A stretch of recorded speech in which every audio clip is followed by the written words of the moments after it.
이 말씀이 우리 믿음을 가진 우리 모두에게 은혜의 말씀, 힘이 되는 말씀이 되기를 소망합니다.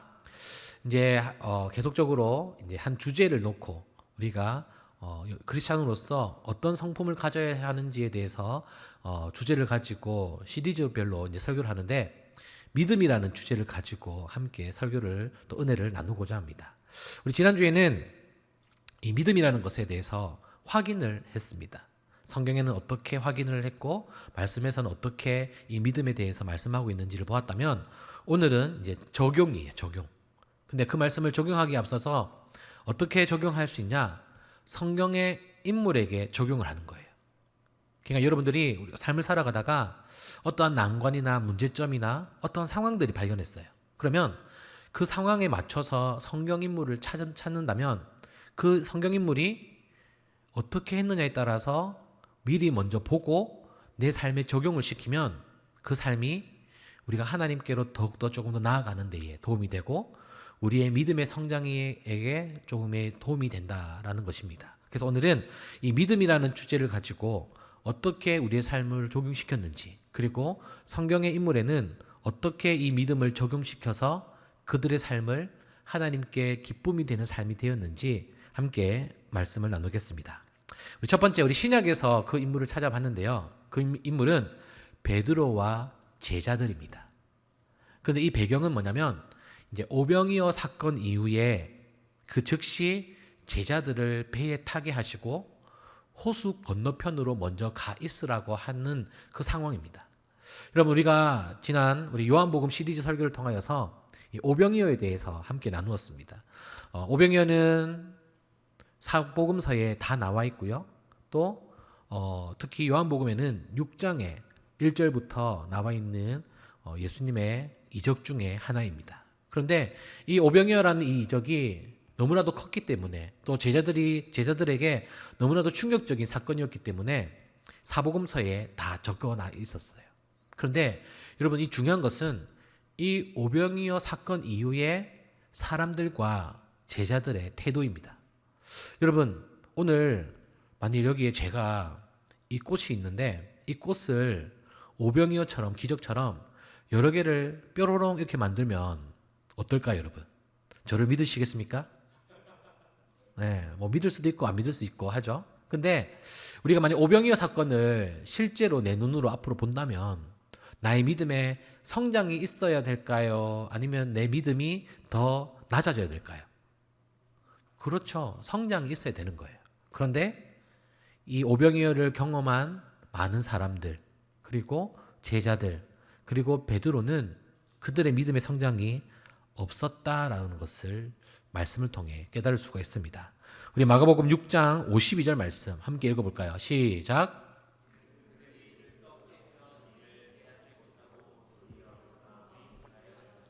네, 무엇을 깨닫지 못했다고요? 떡을 떼던 일. 그 일이 뭐예요? 오병이어 사건인 거예요.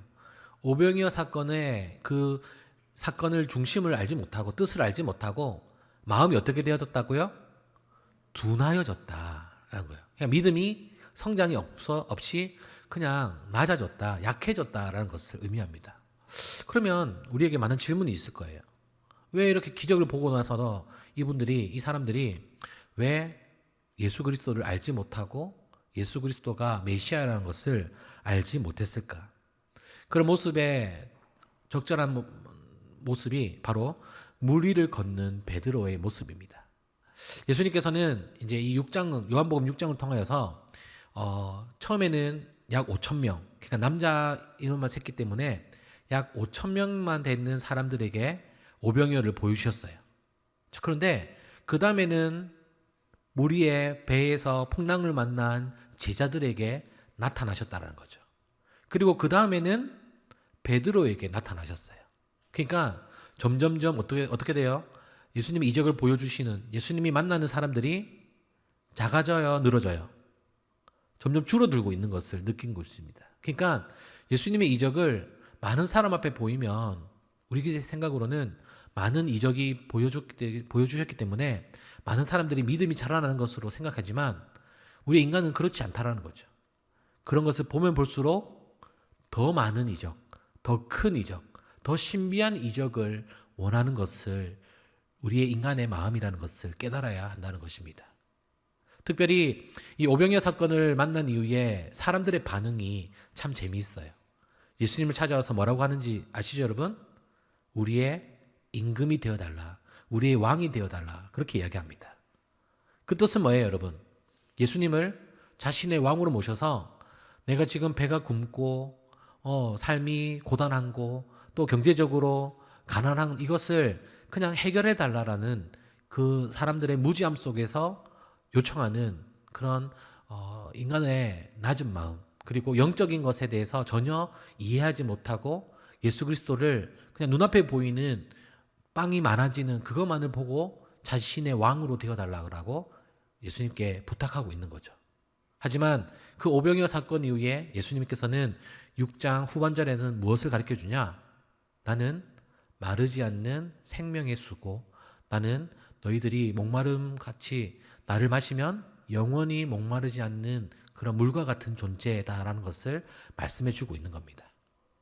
우리 오늘 또 다시 한번 더 이 베드로의 사건을 다시 한번 볼 건데요.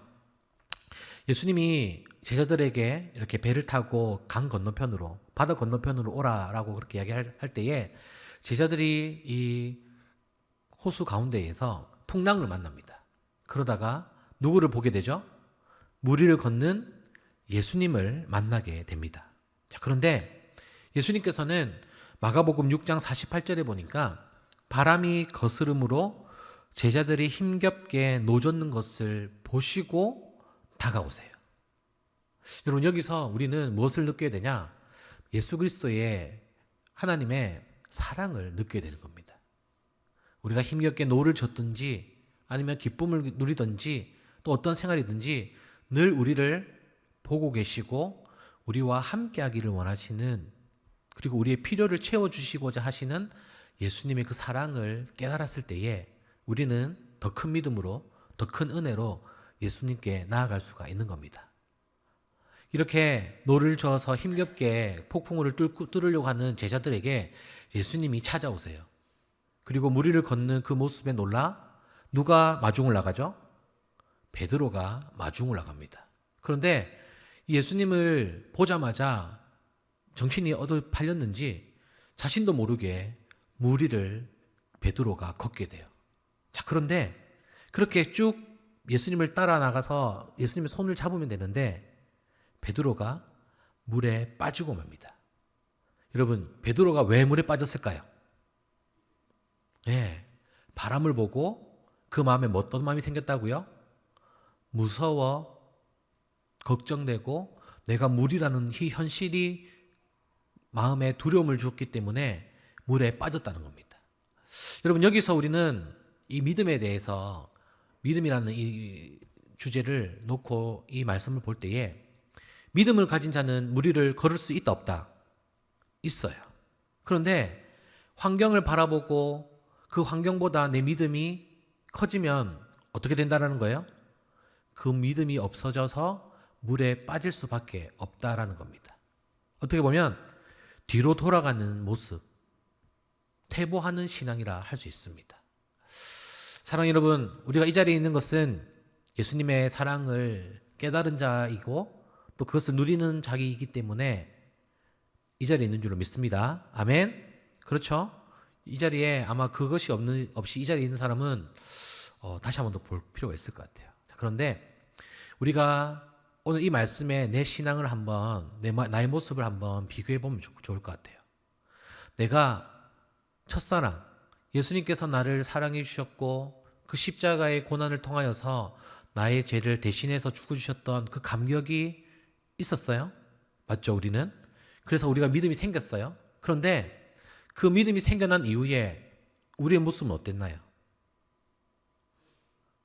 물 위를 걸을 수 있는 능력을 하나님께서 우리에게 주셨지만 나의 상황과 환경을 돌봄으로 인하여서 나의 믿음이 퇴보되어 있지 않는지, 나의 그 믿음이, 그 감격이 언제간지 사라지고 다시 내 환경과 상황과 근심을 통하여서 믿음이 없는 것처럼 예전에 만났던 그 믿음만을 바라보면서 살아가고 있지는 않는지 우리 스스로에게 한번 묻고 우리 신앙을 점검해 보기를 소망합니다.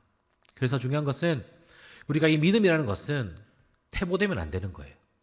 과거에 얽매여서 그 예수님을 만났던 그 첫사랑만을 기억해서 내가 이 땅 가운데 살아가는 것이 아니라 내가 오늘 만난 하나님, 그리고 이 예배 시간을 통하여서 우리가 찬양을 통하여서 그 받은 그 감격으로 인하여서 받은 은혜를 가지고 오늘 하루를 살아가고 내일 하루도 살아갈 수 있는 겁니다. 아멘.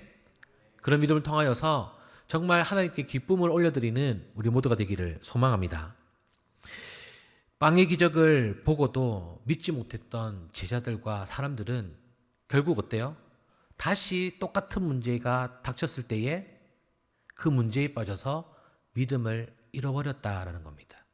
그러니까 자신의 그 문제를 해결책 없이, 정확한 정답 없이 그 문제를 또 맞이하니까 다시 문제에 빠지는 거예요.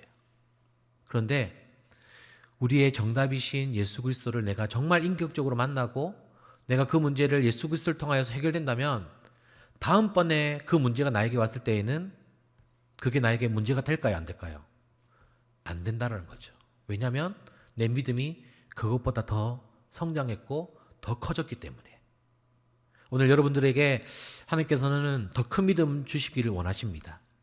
노를 저어서 힘들게 살아가는 우리의 인생과 같은 그 시간을 살고 있다면 그 자리를 하나님 앞에 내어드리세요. 그리고 믿음을 통하여서 하나님의 손을 잡기를 소망합니다. 그럴 때에 우리와 함께 하시고 우리에게 영원한 생명을 허락하신 그 하나님의 능력으로 말미암아 이 땅 가운데에 참 진리의 예수 그리스도를 통하여서 참 평안함을 누리는 저와 여러분이 될 수 있기를 주님의 이름으로 간절히 축복합니다. 아멘. 두 번째 인물은 이제 구약에서 찾아보겠습니다. 여러분, 믿음하면 구약의 인물 누가 제일 먼저 떠오르죠? 예, 아브라함이죠. 아브라함. 원래는 아브라함이었는데 이제 본토 내 집 아비 집을 떠나서 이제 하나님 앞에 나아갔던 그 믿음의 사람이 하나님께서 별과 땅의 모래를 보여주시면서 너희 자손들이 저렇게 많아질 것이다 라고 하면서 100세에 얻은 아들이 누구죠? 이삭이었어요. 이삭. 근데 이삭이라는 이름의 뜻은 뭐냐면 웃음이에요. 웃음. 이 웃음이라는 것을 여러 가지로 해석할 수 있겠지만 저는 좀 약간 생뚱맞게 좀 이렇게 헛웃음 이렇게 해석을 해봤어요. 왜냐하면 자기가 나이가 100살이고 아내 나이가 80살인데 이거는 아기를 낳을 수 있는 몸도 아니고 또 여자의 몸도 아내의 몸도 다시 잉태를 할 수 있는 그런 몸이 아닌데 그 몸인데도 불구하고 아기가 태어나니까 약간 놀랍기도 하고 약간 신기하기도 해서 웃음이라는 이름으로 짓지 않았을까 그렇게 생각이 됩니다. 그런데 그것이 중요한 것이 아니라 그렇게 귀하게 여기는 그 아들을 하나님께서 바치라라고 하셨습니다. 이 아브라함 때에는 인신제사, 그러니까 사람을 제물로 바치는 제사들이 간혹 있었고 그런 종교들도 있었다고 합니다. 그런 거 보면 아브라함에게 사람을 바치는 것은 뭐 그렇게 어려운 일은 아니었어요. 그리고 낯선 것은 아니었습니다. 그런데 중요한 것은 뭐냐면 무엇을 바치느냐였다는 거죠. 근데 자신이 100세의 아들, 너무나도 귀한 이 아들 이삭을 하나님께서 바치라고 했을 때에 이 아브라함의 이 순종의 모습이 너무나도 놀랍다라는 것이죠. 성경 말씀을 보면 그 다음 날 아침 일찍 일어나서 번제를 드리러, 제사를 드리러 아들과 또 종들과 나무들을 챙겨서 길을 떠나는 것을 볼 수가 있습니다. 만약 제 같으면 하나님께서 몇 시 몇 분 몇 초에 안 했기 때문에 다음에 해야지 이렇게 할 수도 있고 뭔가 제 스스로 해석을 해서 그 시간을 조금 늘려보려고 그리고 조금이라도 피해보려고 그렇게 했을 거예요. 그런데 이 아브라함은 도대체 어떠한 믿음이기에 아침 일찍 순종하며 나아갈 수 있었을까? 그리고 아브라함은 과연 이제 밤과 아침이 되는 그 사이에 어떠한 마음이 그 아브라함의 마음속에 있었을까? 우리가 이것을 알 수 있는 것은 이 사건에 대한 결과를 통해서 알 수 있는 거죠. 아브라함은 자신의 마음과 그리고 감정과 그리고 자신의 의지를 하나님 앞에 당당하게 내어놓았습니다. 내어놓았더니 뭐예요? 정말 하나님께서 이삭을 받기를 원하셨던 것이 아니라 아브라함의 이 마음과 그리고 감정과 의지를 통하여서 아브라함이 제일 사랑하고 가장 먼저 생각하고 무엇보다 우선순위를 두는 것이 하나님이라는 그 행동과 마음가짐을 보고 싶으셨던 거예요. 여러분, 우리는 어떻습니까? 여러분의 마음과 감정과 의지는 무엇에 의해 결정됩니까? 혹시나 그것들이 나와 내 환경에 의해서 또 외부의 어떤 조건에 의해서 그것이 결정이 되어진다면 그것은 믿음이 없는 사람과 같습니다. 그리고 그 믿음은 없다라고도 말할 수가 있을 것 같아요. 바로 웃기는 믿음의 사람은 자신의 마음과 감정과 의지를 하나님의 말씀과 또 하나님의 의지와 또 하나님의 은혜로 결정이 되는 줄로 믿습니다. 그것을 청년의 때에 결단하세요, 여러분. 그리고 내 감정이 상해질 때에 그리고 나의 의지가 흔들릴 때에 우리가 하나님의 말씀으로 하나님을 예배함으로 더 나아갈 수가 있는 겁니다. 이번 한 주간 교계에 우리 한국 교회에 좀 안 좋은 사건들이 조금 많이 있었어요. 그것이 뭐냐면 너무나도 유명한 찬양 사역자가 이제 성적인 문란으로 인하여서 넘어지고 또 목회자들과 또 너무나도 잘 알고 있는 찬양팀에 또 일렉 치시는 분이 불륜으로 성적으로 그 팀에서 탈퇴되고 또 그런 이슈들이 우리 교계에 많이 퍼졌습니다. 그런 것을 보고 어떤 이제 전도사님이 그것들을 이길 수 있는 방법이 무엇이 있느냐라고 고민을 했을 때에 딱 하나가 떠올랐대요. 그것이 뭐냐면 비전이었습니다. 비전이 뭐예요, 여러분? 내가 하고 싶은 것은 계획이에요. 그런데 비전은 하나님께서 나를 통하여서 이루고자 하는 일은 비전입니다. 그런데 이 비전이 주어진다면 확실하다면 어떠한 유혹과 시험이 와도 이겨낼 수가 있는 거예요. 많은 사단들이 우리 공동체를 무너뜨리려고 할 때에 가장 쉬운 방법은 이제 제 한 명을 무너뜨리면 가장 쉽습니다. 맞겠죠, 여러분? 매주일 함께 설교만 했던 목사님이 어떠한 나쁜 사건으로 인하여서 무너지고 그런 소문들이 교회에 퍼진다면 아마 여러분들이 저를 보는 시선이 지금처럼 막 사랑의 눈빛으로 뿅뿅뿅 이렇게 보고 계시지만 직접 보지도 않았음에도 불구하고 소문만 듣고 저 사기꾼 아니야 뭐 이렇게 보실 수도 있지만 중요한 것은 뭐냐면 이 한 사람을 위해서 기도해 달라는 겁니다. 그리고 저도 여러분들을 위해서 당연히 기도하는 거겠죠. 그래서 우리 공동체를 버틸 수 있는 것, 묶을 수 있는 것은 사랑도 있고 말씀도 있고 은혜도 있지만 같은 비전으로 나아가는 겁니다. 그래서 오늘 광고 시간에 제가 여러분들에게 말씀드렸듯이 우리가 내년에 함께 나눌 공동의 비전은 선교입니다. 국외든 해외든 국내든 우리가 선교를 통하여서 정말 하나님의 마음을 깨닫고 우리 공동체가 더욱더 하나 되기 위해서는 같은 비전을 품어야 돼요. 그래야 같은 결과가 나오기 때문입니다. 그래서 우리가 믿음이 각자 다를 거예요. 큰 믿음도 있을 거고 작은 믿음도 있을 거지만 그 믿음은 일단 둘째치고 우리가 동일한 비전을 통하여서 하나님 앞에 더욱더 나아간다면 그리고 그 비전을 이루고 성취했을 때에 하나님께서 기뻐하실 거라는 그 결과를 기대하면서 나아간다면 우리 공동체는 어떠한 유혹이 와도 흔들리지 않을 줄로 믿습니다. 그 비전의 사람이 되어주세요. 그리고 그 비전을 주위의 사람들에게 공유해 주세요. 그리고 그 비전을 나눠 주세요.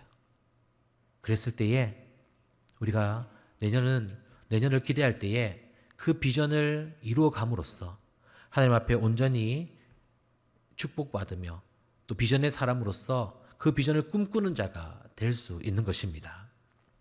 그럴 때에 이제 축복을 받는 것은 비전을 이루었을 때에 우리에게 축복이 이어지는데, 아브라함은 어떤 축복을 받았는지 또 세 가지를 통해 말씀을 들을 수 있는데, 첫 번째는 그의 자손이 하늘의 별처럼 많게 될 것이다 라는 거죠. 그러니까 자손이 한 명도 얻는 것이 아니라 그 자손의 자손을 통하여서 하늘의 별과 땅의 모래처럼 많아질 것이고, 그리고 그 자손들을 통하여서 땅 위의 모든 나라들이 복을 받는 것. 이 복은 뭐예요? 하나님을 아는 것이에요. 여러분, 복이라는 개념을 제가 지난주에 어떤 단어의 정의를 내릴 때에 우리가 네이버나 백과사전을 찾는 것이 아니라 성경에서 그 단어의 정의를 내려야 되는데, 성경에서 말하는 복은 뭐예요? 하나님을 아는 것. 그리고 하나님을 아는 만큼 내가 행하고 나의 삶이 변화되는 것이 복입니다. 그리고 세 번째, 믿음이 그를 구원했고 그를 의롭게 만드는 것. 여러분, 이런 복 받고 싶지 않으세요? 이런 복이 나의 자손들에게 이어지기를 원하지 않으세요? 네.